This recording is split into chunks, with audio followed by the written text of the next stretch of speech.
your time, soothed his driver.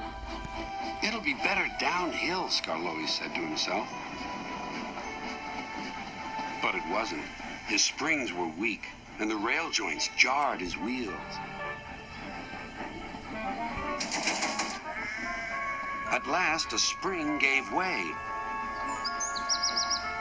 I feel all crooked, cried Scarlowi. We'll need a bus now for our passengers, sighed his driver. No, pleaded Scarlowi. I'll get them to the station or burst. James was waiting at the platform. Clanging and clanking, Scarlowi steamed in.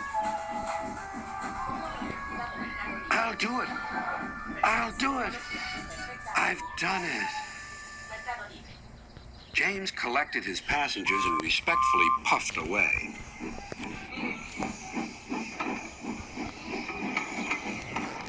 Everyone was pleased with Scarlowi, but he was still worried. Old engines can't pull trains like the young ones can. They can if they're mended, Old Faithful, smiled his driver. And that's what's going to happen to you.